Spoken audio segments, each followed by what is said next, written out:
Hey folks, how are you doing? Let's talk about cleats. In the recent poll that I put on the channel, it came up as the #1 query, question, problem, issue. Please help me. Please fix my sore feet. Let's do that by talking about cleats. Okay, so there is lots of confusion out there, but I'm going to use a pen, some paper, a school ruler, a piece of tape, and I'll have you cycling in a few minutes. Pain-free. Okay? Disclaimer first. Guess what? Your feet are different. Yeah, your left and your right feet, they're different. They've got different lengths, different widths, different personalities, as I say, because one of them is dominant, it has better nerve control than the other.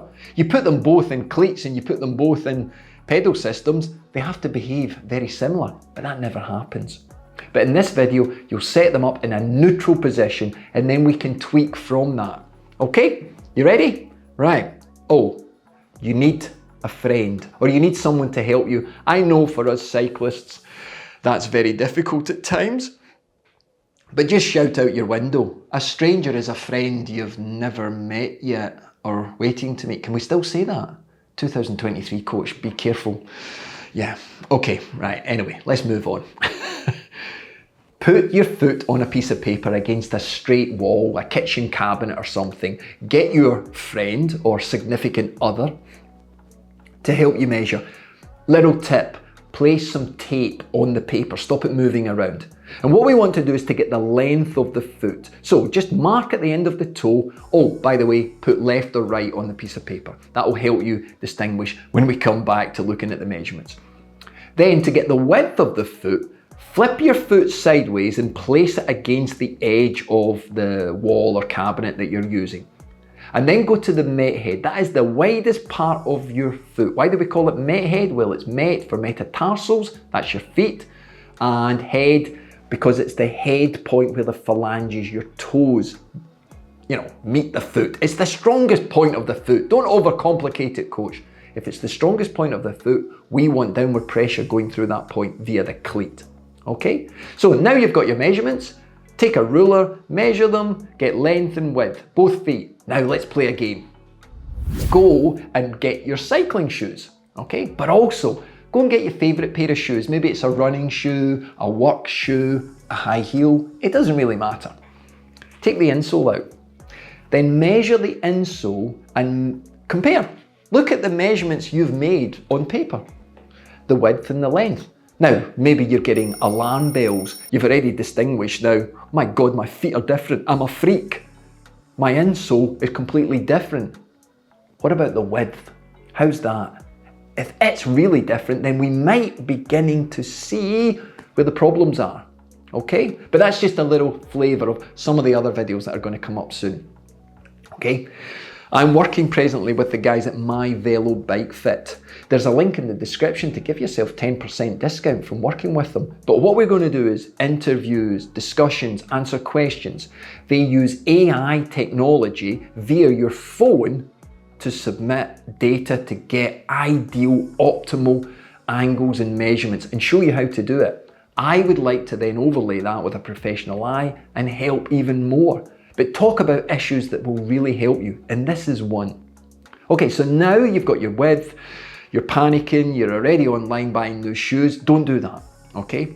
Let's first of all set the cleat up. So I want you now to caress your foot or get your friend to do it. I want them to press into those met head points, those widest points of your foot, okay? For some people, they're really bony points. They stick out, so they're easy to see. For others, you gotta be a little bit more sensitive, okay? So feel them, but I want you prodding them and touching them because I want you now to put your foot inside your shoe and you're going to now feel them, prod them.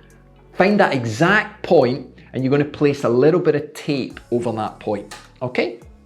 And as you do that, you will take a pen and you will mark right on that point, okay? Right on that bony point. Now the tape, because these are expensive shoes, you don't have to use tape. You may have shoes that are a bag of shit and you're getting ready to buy new shoes. It's entirely up to you because this is the point whereby your cleat is talking to you and it's helping you. Your cleat has a central point. It's got a little mark on it.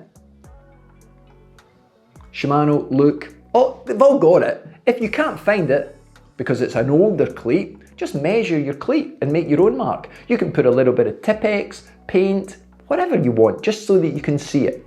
And what we're then going to do is to find the line that you've made and the central point, and you're going to line them up perfectly. No, not behind, not in front. I know lots of people say different things. For me, a neutral point starts right on that point.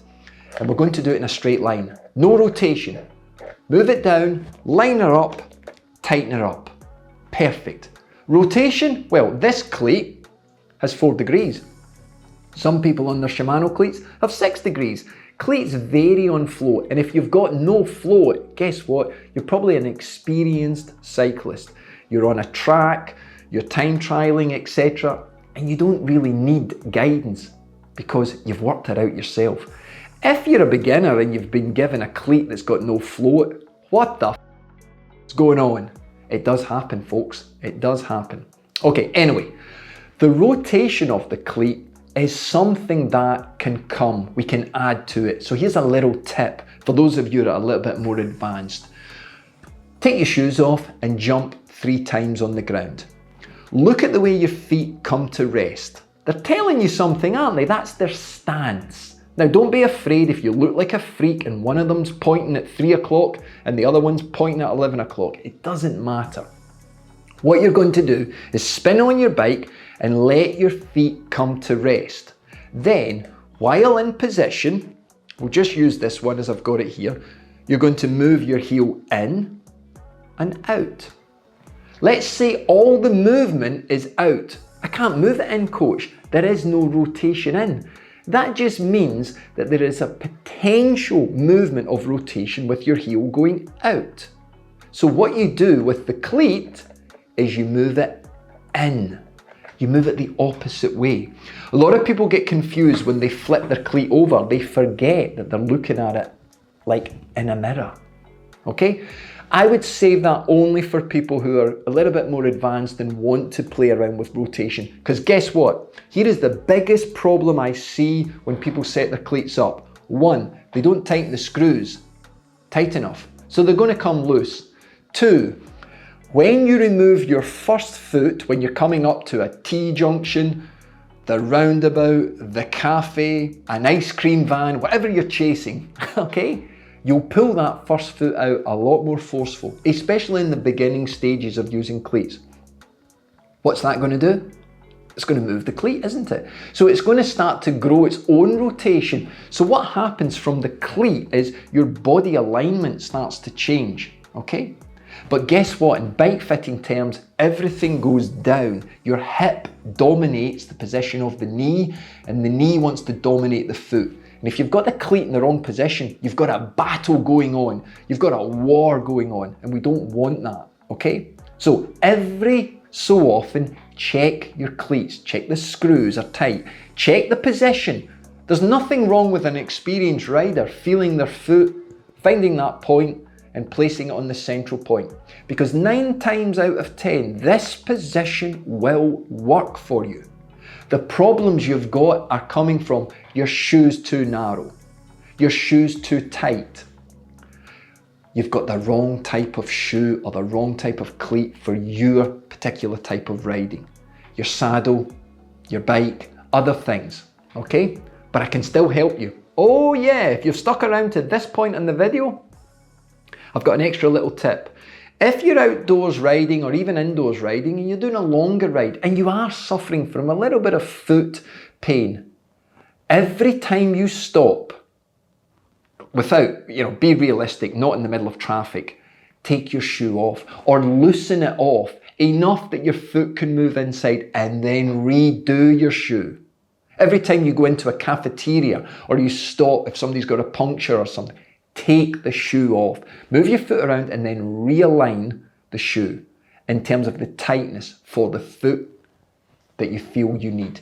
What this will do is it will help the circulation, but it will also refit the shoe to your foot appropriately for the circulation that's in your foot in terms of its temperature at that particular moment in time.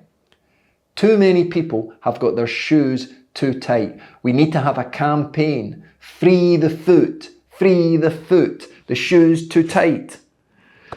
I've gone a bit crazy. I think that's enough, don't you? There's enough there, I think, for you to get your cleats set up properly, okay? And start in that neutral position. And then we can get a little bit more advanced, as I will in these videos, as I will within my school page, link in the description, as I will in the interviews with the guys at My Velo Fit. Hey, I've got lots to share, folks, and maybe you can help share with me. Share the video, share the channel, get your friends along as well. Give it a thumbs up. Now there's a good idea. That helps Mr. Algorithm send it to other people who have got feet problems. Hey, you take care, and remember, anyone can train hard, but there's only a few of us can train smart with our cleats in the right position. Take care.